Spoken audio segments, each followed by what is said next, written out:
Assalamualaikum warahmatullahi wabarakatuh. Waalaikumsalam warahmatullahi wabarakatuh.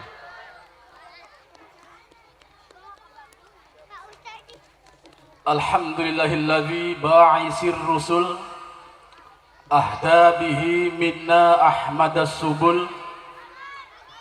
Wassalatu wassalamu ala sayyidil anbiya'i war rusul wa ala alihi wa sahbihi alladzina a'maluhum mabrur.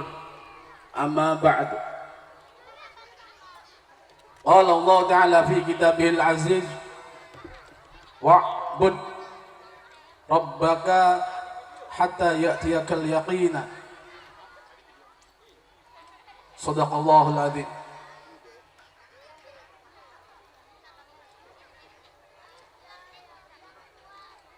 Yang saya hormati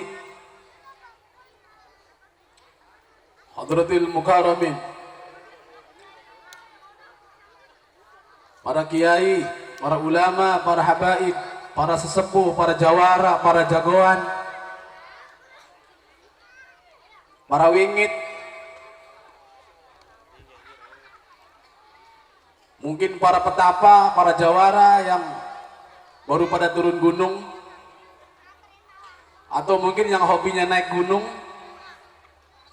atau yang hobinya memeluk gunung atau ngemek-ngemek gunung. Semuanya yang saya hormati dan saya banggakan. Yang saya hormati para pengurus MWC Nahdlatul Ulama dan para pengurus ranting, para pengurus Perinu se-Cikarang Utara, se-Bekasi. Dan juga yang saya hormati para banom-banom NU, Ansor, Banser, yang tetap setia menjaga setiap acara-acara tanpa lelah, tanpa dibayar. Yang penting asal dikasih pelet, udah senyum. Yang saya hormati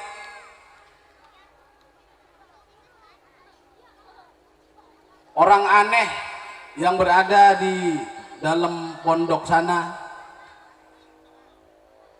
sang petualang sejati Mbah Gimbal, orang yang gak pernah makan, gak pernah tidur, tinggal di rumah saya sudah 5 hari gak makan, gak tidur, gak ngompol. Sudah 9 golok saya yang dijajal, gak ada yang mempan, bahkan rantai saya dimakan.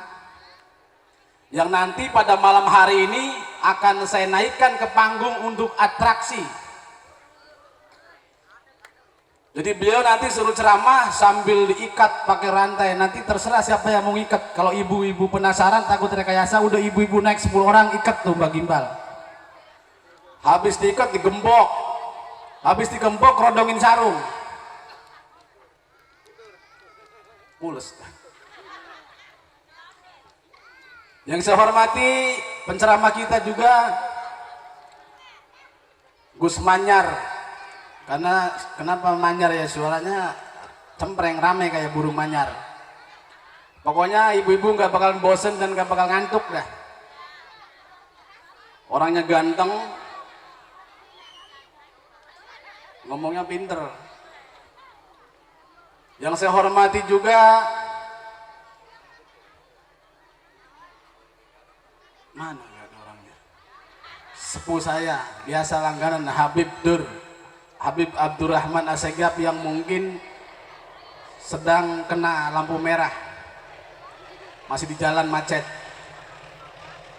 Dan juga mubalik satu lagi yang legendaris itu Mama Gupron Al-Bantani, walaupun sampai detik ini belum nyambung WA-nya, entah datang atau tidak. Yang penting barokah karomahnya sudah datang. Dan yang saya hormati juga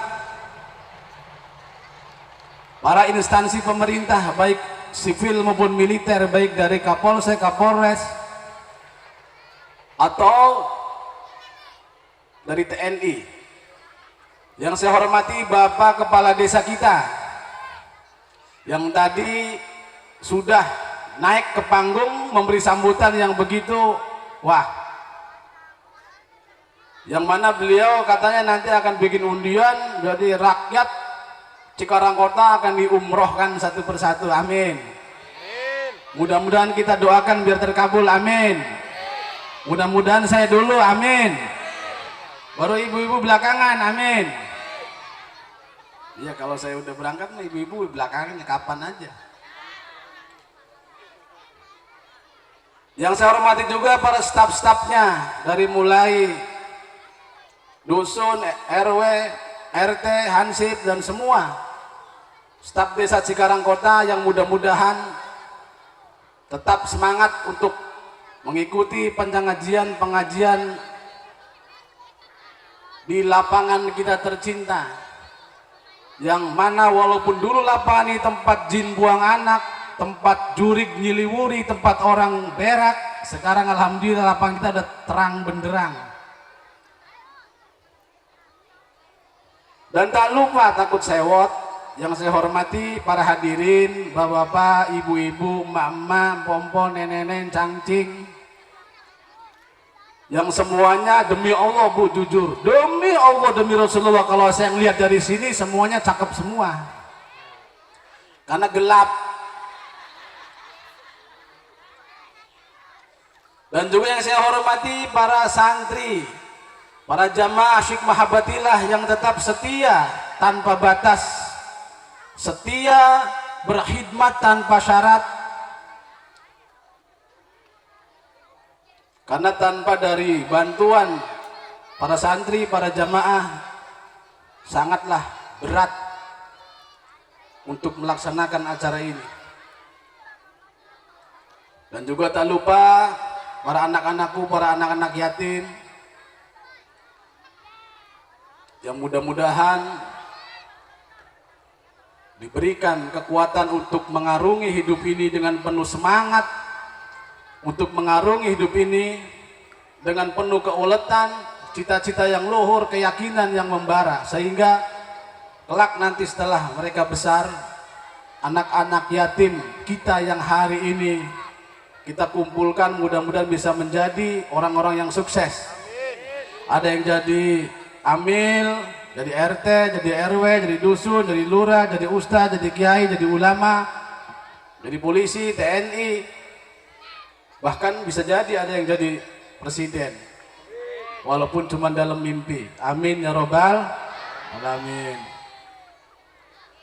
Segala puji bagi Allah atas segala nikmat dan rahmatnya, yang karena nikmat dan rahmatnya alhamdulillah pada malam hari ini kita bisa duduk di tempat ini tanpa suatu halangan apapun, walaupun gerah,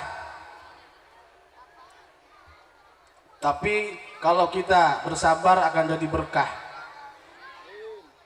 Pilih mana Bu? Pilih gerah, pilih hujan? Pilih gerah, pilih basah? Pilih gerah. Emang ibu-ibu senangnya gerah?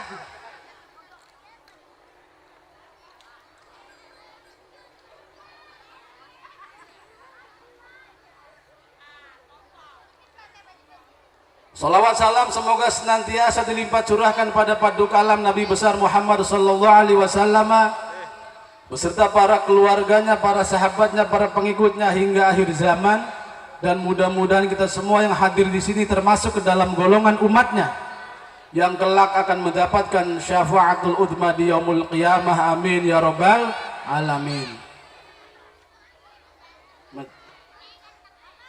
Dengkul saya gemeter. Habis dipakai kemarin, malam pakai lagi.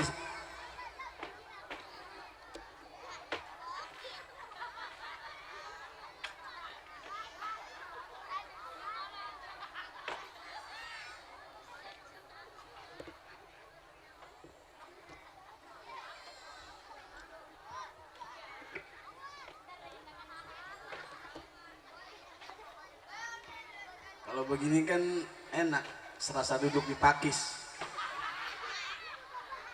Di bawahnya ikan blodok mulu.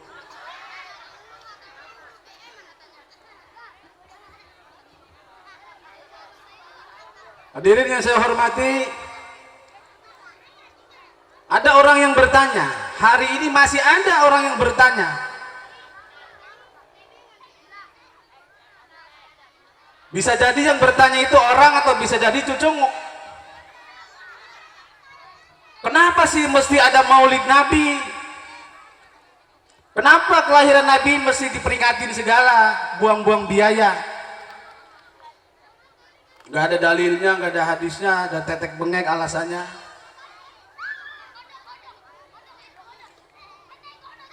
Maka kalau ada orang yang melarang memperingati maulid Nabi, maka dia pun melarang kalau istrinya melahirkan terus dia senang, larang. Karena dengan dia senang anaknya lahir, itu namanya merayakan. Terus kalau dia melarang maulid Nabi, ya dia juga nggak usah menulis, mencatat tanggal lahir anaknya. Karena kalau ditulis, dicatat tanggalnya, harinya, pasti akan terus disebut, akan terus dibanggakan, anak saya lahir hari ini, bulan sekian, genap berumur sekian. Itu juga memperingati. Sedangkan anak-anak kita, anak-anakmu, anak-anak kalian semua dan termasuk kita, kadang-kadang dicatat kelahirannya, kadang-kadang ada yang diperingati, kadang-kadang ada yang dipuasai sama emaknya. Masa kelahiran seorang nabi pilihan, manusia sempurna, insan kamil, kelahirannya diperingati kok nggak boleh? Peringatan maulid Nabi, puasa Senin Kemis itu adalah merupakan suatu bentuk rasa cinta dan sayang kita kepada Nabi, sebagai bentuk rasa gembira kita pada Nabi. Yang penting isi maulidannya jangan dikotori oleh hal-hal yang nggak bener. Kalau maulid Nabi nanggap jaipongan, ya bid'ah, sesat. Kalau maulid Nabi isinya karaokean, ya bid'ah, sesat. Karena sesungguhnya alasan mereka satu-satunya melarang maulid Nabi adalah karena tasabuh, menyerupai orang-orang kafir. Padahal aslinya tasabuh itu adalah at-tasyabuhu ilal kufar huwa annal insana yuzayyinu bizahil kufar bihaisu idza ra'ahu ra'yal kufar. Yang dimaksud dengan tasyabuh itu adalah kalau kita melakukan, mengucapkan atau memakai sesuatu yang khas dikerjakan oleh orang-orang kufar.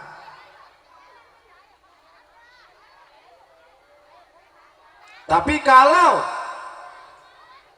tidak khas, tidak bisa disebut tasyabuh.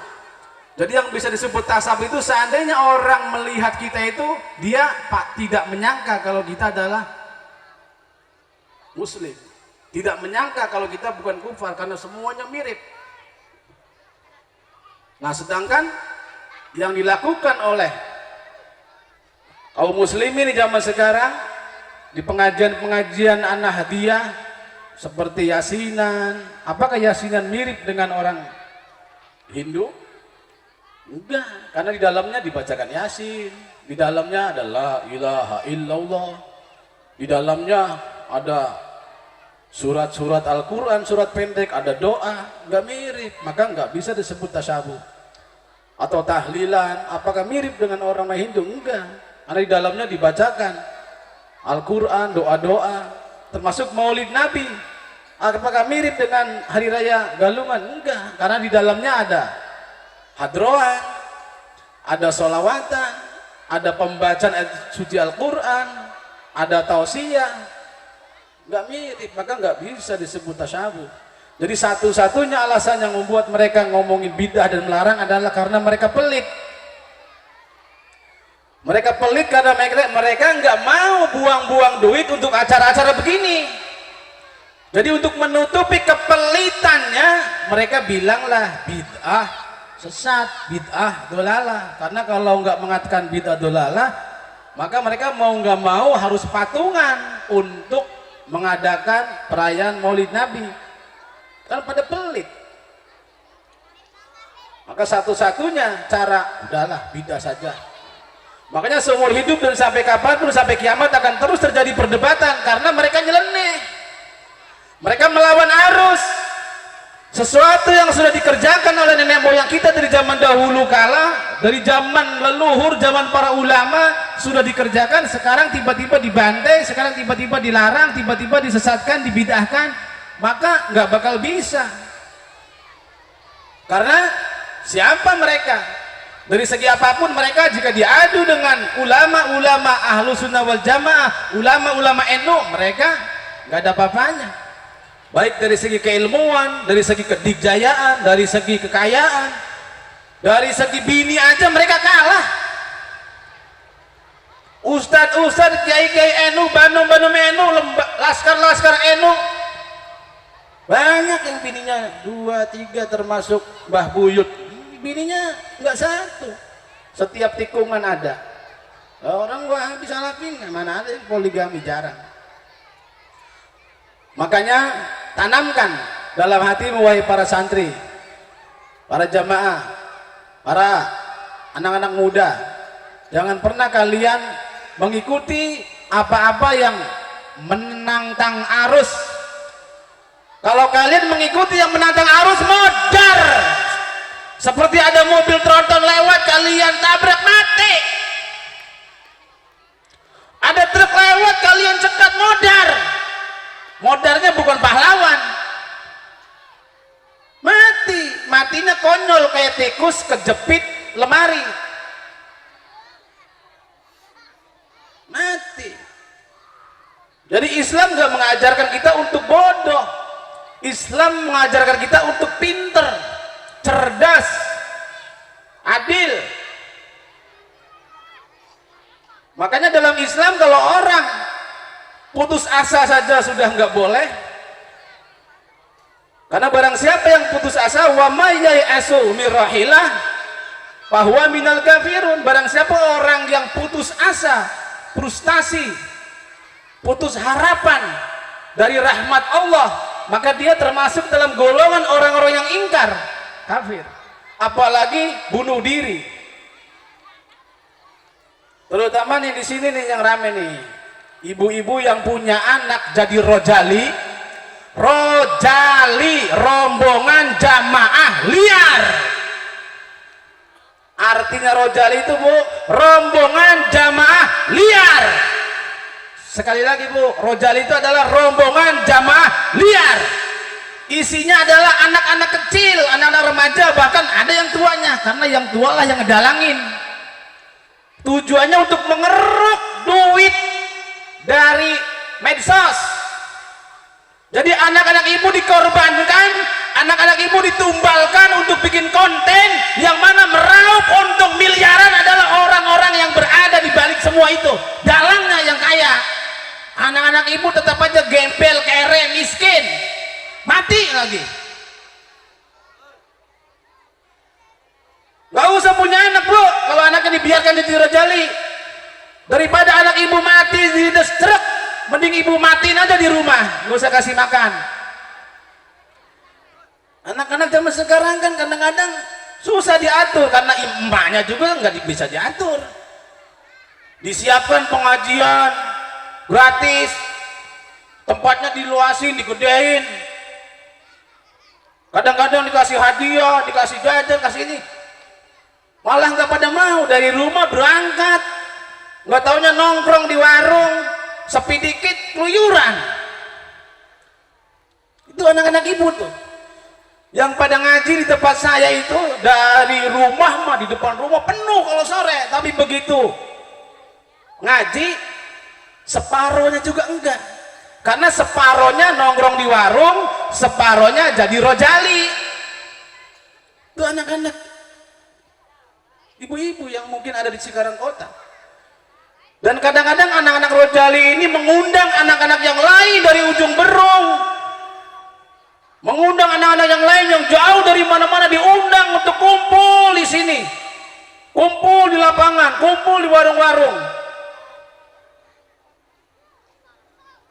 Nanti ujung-ujungannya pada pacaran, pada bunting, ujung-ujungnya pada ngutang, ujung-ujungannya pada nyopet, pada maling, motor hilang, HP hilang, anak orang hilang gak pulang-pulang.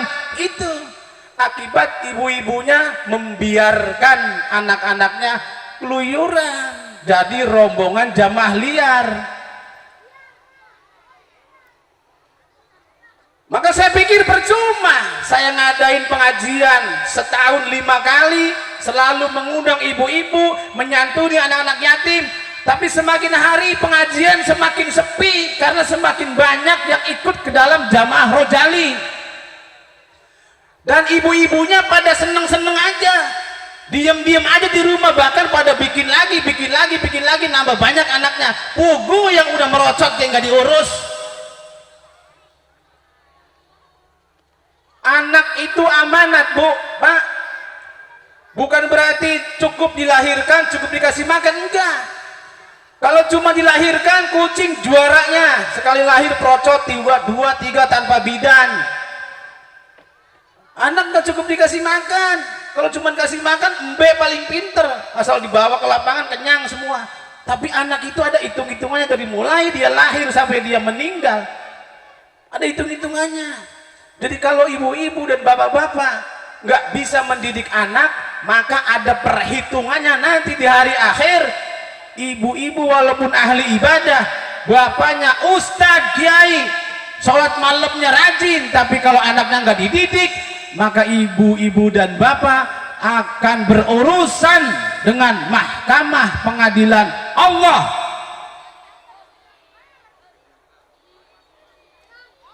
Saya khawatir, Bu, prihatin, ngenes. Bukan berarti saya benci, enggak ada gunanya benci. Cuman selagi jamaah ini belum berkembang menjadi lebih besar dan lebih banyak, karena kalau sudah banyak berkembang susah bubarinya harus pakai kepres, bubarinya harus presiden yang bubarinya. Seperti HTI, FPI, itu harus presiden yang bubarin. Masa Rojali harus presiden yang bubarin? Ibu-ibu yang punya anak bikin konten-konten nabrakin diri ke truk, nyegat-nyegat kontainer, nyegat dump truk, ibu-ibu yang harus bertindak. Karena kalau misalkan terjadi kecelakaan pada anak-anak ibu, yang nangis cuma ibu doang, yang lain gak nangis, yang lain malah sumpahin lo modar. Itu ibu-ibu yang nanggung sedih sendirian. Makanya mulai sekarang, besok dan seterusnya, ibu-ibu cek lagi anak-anak ibu.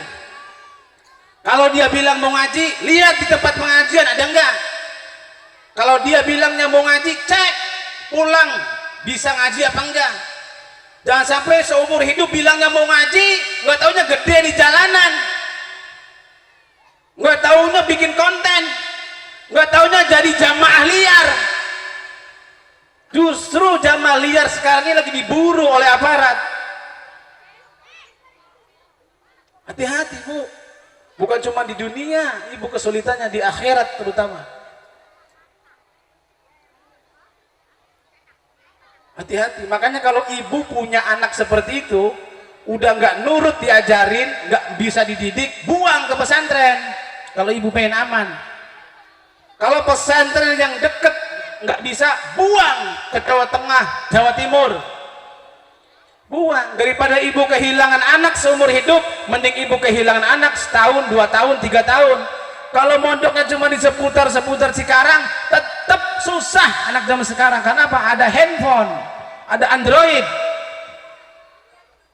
Makanya handphone itu adalah bisa manfaat, bisa kiamat. Kalau handphone itu dipakainya buat bener, maka ada manfaatnya. Tapi kalau handphone itu dipakainya nggak bener, kiamat anak ibu. Makanya banyak anak-anak kecil yang masih SD sudah biasa nonton BF.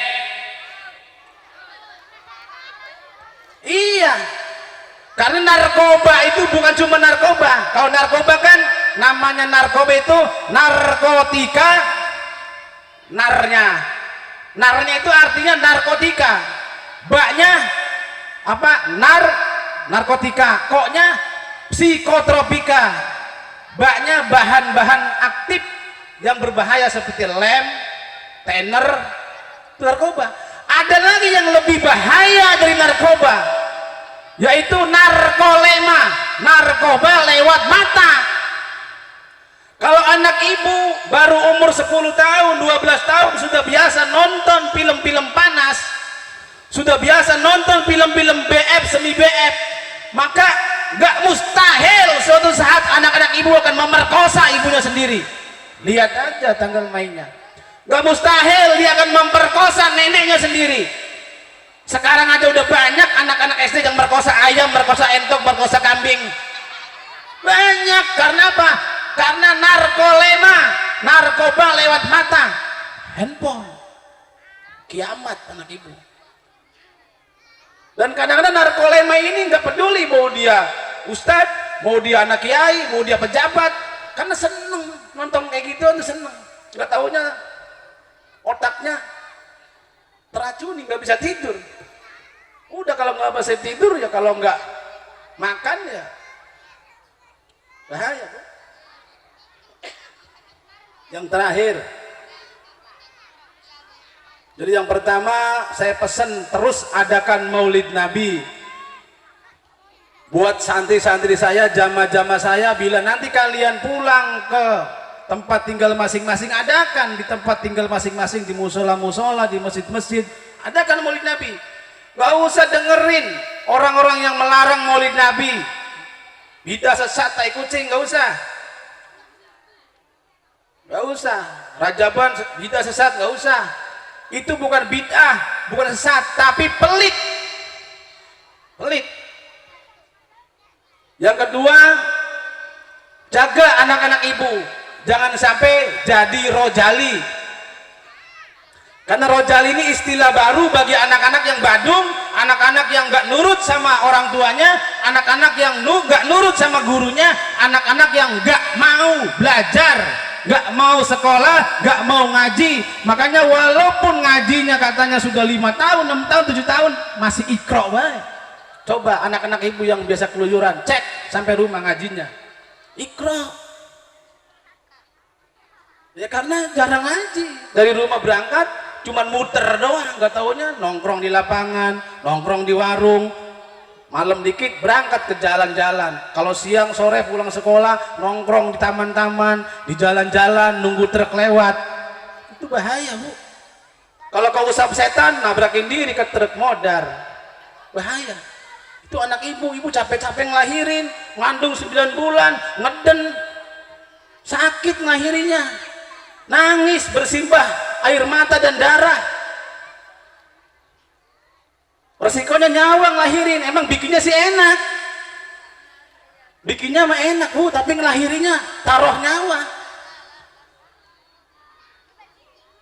Ibu jangan cuma nyari enaknya doang, bikin lagi enak, bikin lagi, habis procot lahir nggak diurus, bikin lagi yang ada geng nggak diurus, bikin lagi yang ada geng nggak diurus, bikin lagi yang ada badung, bikin lagi yang ada nggak ngaji, bikin lagi yang ada geng nggak ibadah, bikin lagi yang ada buta agama, bikin lagi yang ada udah macam-macam anak ibu. Ibu nyari enaknya doang, cuman bikin dong yang getol, sementara ngerawatnya, mendidiknya, ngurusnya nggak mau. Tunggu ibu ketemu sama Allah, ibu digampar bulak-balik sama Allah. Nah, berhubung yang kelihatan ibu-ibu mulu, jadi saya ibu lagi, nanti ibu sampai rumah ngomong sama bapak-bapaknya seperti apa yang saya omongkan, biar bapaknya juga mikir, jangan cuma bikin anak doang, tapi rawat dan didik anaknya biar menjadi anak-anak yang berguna buat bangsanya, syukur-syukur, buat agamanya syukur-syukur, ya minimal buat dirinya dan buat keluarganya. Tuh pesan saya yang kedua. Pesan saya yang terakhir adalah, mari Bu, kalau anak-anak ibu belum ngaji, anak-anak ibu belum sekolah, mari Ibu harus sing-singkan lengan baju cangcut tali wanda. Mendingan ibu nggak usah makan, yang penting anak bisa sekolah. Mendingan ibu nggak usah beli baju, beli make up yang baru, yang penting anak ngaji. Kalau anak nggak mau sekolah, nggak mau ngaji, kirim ke pondok pesantren biar aman dan selamat. Itu tips yang paling jitu. Makanya kenapa para ustadz, para kiai anaknya banyak, ada yang 6, ada yang 8, ada yang 10, ada yang 16, ada yang 20 anaknya. Nggak pusing, bapaknya mau di rumah ongkang-ongkang aja ngitungin duit, kan anaknya sudah ada yang ngegembleng para kiainya. Itu tip yang terakhir. Jadi kalau besok ibu mulai berpikir, kalau anak ibu nih nggak ngaji, nggak sekolah, pondokin. Kalau anak ibu belum ngaji, suruh ngaji. Kalau anak ibu belum sekolah, suruh sekolah. Lebih baik ibu bapaknya yang sengsara, ibu bapaknya yang lapar, ibu bapaknya udah nggak usah bangun rumah dulu, yang penting anak pada sekolah, pada ngaji. Karena itu masa depan kita. Karena tanpa masa depan, maka riwayat kita selesai dan tamat. Karena kata Rasulullah, inna fi aidikum amrul ummati wa fi aqdamikum hayataha. Sesungguhnya di pundakmu lah wahai para generasi muda, bangsa negara ini, urusan kehidupan ini akan dipikulkan. Dan tergantung pada langkah kakimu lah wahai anak-anak muda. Kehidupan masa depan ditentukan. Tentukan Bu dari sekarang. Mudah-mudahan ada manfaatnya. Saya ngomong keras bukan berarti benci Bu, tapi karena saya prihatin, karena saya lihat di medsos rame Rojali, kemudian saya lihat dengan mata kepala sendiri juga di lapangan ini sudah mulai rame anak-anak Rojali pada nongkrong, pada begadang, nggak jelas, ngaji enggak, sekolah enggak, ngobrolin bener enggak, malah pada berantem, malah pada ribut, pada tawuran. Kalau ibu bapak sebagai orang tuanya diem baik, nanti saya yang ngurus. Jadi jangan salahkan saya kalau nanti anak ibu pada ribut di sini, saya nanti yang amankan. Mudah-mudahan ada manfaatnya. Dan mohon maaf kalau misalkan ada kata-kata saya yang salah atau menyinggung perasaan atau terdengar nggak enak, karena imam itu adalah suatu kewajiban. Karena kita sebagai sesama saudara muslim harus dan wajib untuk saling mengingatkan. Wallahul muwaffiq ila aqwamit thoriq. Wassalamualaikum warahmatullahi wabarakatuh.